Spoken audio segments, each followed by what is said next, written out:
Half a day. My name is Josh Guilbert. I'm the Road Office Field Supervisor and Bat Biologist for the Division of Fish and Wildlife in the Commonwealth of the Northern Mariana Islands. Currently there are just two remaining bat species in the archipelago. Fanihi, the Pacific chief-tailed bat, was found in the southern islands, maybe as far north as Anatahan, but now is only found on a Guiguan. The Fanihi, while still having distribution across the archipelago, is significantly reduced in number. The little Guamanian flying fox was only found on Guam, but went extinct around the early 1970s, with the last confirmed sighting in the late 1960s. Fanihi are a medium-sized bat, weighing from 330 to 577 grams. Like most fruit bats, they feed on fruit and nectar and roost in trees in large colonies on islands that they're healthy. On Rota, we have them up to 1,000 individuals sometimes. The main threats for the Fanihi are the brown tree snake, which is currently limited to Guam, but human conflicts tend to be the main problem. We have development, but there's also the ever-present issue of hunting, which tends to have caused the reduction in the number of bats throughout the archipelago. Typhoons on individual islands do play a heavy role in the reduction of bats, but this may be part of the reason why they've spread throughout the archipelago. They're very slow breeding, only having one pup per year, peaking around September and November.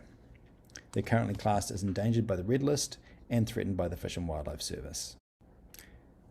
DFW wants to delist the species, and to do that we need to show that it can survive for the next 100 years. There are 6 criteria that are outlined in the draft recovery plan that was started in 2005 and first published in 2009. The main one is the population and distribution. This needs to be stable to increasing on 3 of the 5 southern islands, and one of those islands must be Rota, and 6 of the 8 northern islands. And this must include at least 2 of either Anatahan, Pagan, or Grihan. There needs to be significant post-delisting monitoring. Habitat loss and degradation must be controlled. This includes browsing by feral ungulates. Hunting must be under control and conducted in a sustainable way. The brown tree snakes must be prevented from invading the CMI and ideally removed from Guam, although that last one is a bit of a hard sell. And the development and military training activities must be mitigated, not just on Anderson Air Force Base, but also Tinian and the Northern Islands. The Division of Fish and Wildlife has a yearly project called Fruit Bat Monitoring and Management. This predominantly works on population monitoring on Rota, but we do other work on other islands when we're able to get out there. We've also expanded to include recording hunting pressure. This comes in the form of searches for shotgun shells, unknown hunting locations, and comparing those to shells that we've put out to actually work out how old they are, and recording any enforcement events when someone's caught hunting Fanihi or found with Fanihi in their possession. We also have a Fanihi rehabilitation project where injured and orphaned Fanihi are nursed back to health and then released. We use these in our public outreach. On Rota, DFW staff count the colonies every single month. And what we've managed to show is there is a stable to increasing pattern.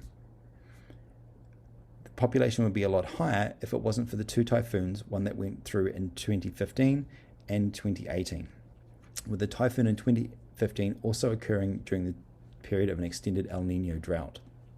Both these events cause a reduction in the number of bats found on the island. Now, we only include a monthly count in the yearly average if it meets 2 criteria. 1, every colony was counted, and 2, that there was no massive colony abandonment because of a typhoon or drought conditions. And from that, we have managed to show that there is a stable to increasing population. My suspicion is that the carrying capacity of the island post-typhoon is a little over 2,500 bats. As a result, we're not going to, if we get a typhoon every 5 years, we're not going to see numbers ever getting above 5,000. The pattern on the other islands is a little less clear. This is because the different count methods and staffing levels and tools available between 1983 and 2021 have been different every year. In 2010, there was a concerted effort from the Fish and Wildlife Service, USGS, and the Division of Fish and Wildlife to do a census of the islands north of saipan, and this involved a helicopter. So that was a very good method. Compare that to 2021, where we only managed to get out to 2 islands via boat and weren't able to go around the entire island because of weather and timing issues. But even so, it does look like there has been, since 1984 to the current time, a reduction in the number of Fanihi in the Northern Islands. The counts on Pagan, we managed to find one colony of 260, but again, they only managed to stay at the northern end of the island. And at Tahan, bats were observed in the recent trip there, but again, they're only on one tip of the island, weren't able to go around the entire area. So really, to do this job properly, we need a helicopter. Saipan, we continually see bats and have seen them in groups of up to 10 individuals, including some with pups. A Giguan, this year we went out and found a colony of 100 bats on the southern end of the island, but again didn't get around the entire thing because we were working on chief-tailed bats. Guam, there was one observation of 166 bats at one station on one day, but that was during the dry season. They mostly came from Rota. Rota, we haven't finished the yearly counts, but I'm suspecting that it's probably going to be in the vicinity of 3,000 to 3,500 bats. So for next year, for fruit bat monitoring and management, we're going to be expanding to do a Saipan and Tinian island-wide count. This will be occurring in March and July using members of the public, similar to the one that they do on Guam. We're going to continue to do counts on Giguan every 6 months in conjunction with our sheath-tailed bat work. We also have a project coming up where we're going to be interviewing the public about what they think about Fanihi and the population trends to actually get some hard data on that, get data on the hunting pressure from the hunters themselves, and feedback on how to manage the population. This is all completely anonymous, and we're working with the University of Iowa. While our shotgun shell searches are fantastic, the more savvy hunters pick them up, so we will be deploying sound monitoring equipment to quantify hunting pressure. Again, this isn't an enforcement effort, it is just to quantify it. We're not allowed to do enforcement under our granting applications.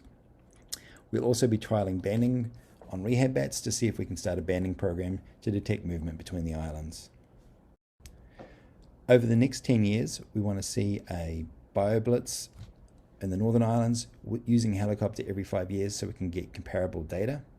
On Saipan and Tinian, we need to focus more on the public outreach. Most of the outreach we do is on Rota because that's where the Fanihi biologist is, but we'll be expanding to do that on Tinian and Saipan and continue to do those yearly island-wide counts. It'd also be wise to do a reforestation effort on Tinian because currently there are very few bat-friendly areas, and it makes it easier for someone to go hunt there if they know where the bats are going to be going. A Giguan, counts need to continue every 6 months, even if the sheath-tailed bat work stops. Rota, we want to move towards doing a population demographics and a carrying capacity study so we can work out exactly how many bats each island should be able to carry, both in a healthy forest and post-typhoon. And while Guam isn't my area, and this is a big ask, a BTS exclusion area where the bats could roost safely without them being at the risk of predation by the brown tree snake. I'd like to thank everyone in DFW for their support, both on Rota and on Saipan, and a special thank you to Tammy Middleston for all of her help. If you want to get involved in bat transit work in the CMI, please give me a call or an email, and especially if you see one on Tinian or Saipan. We're always looking for help from the public. Thank you very much.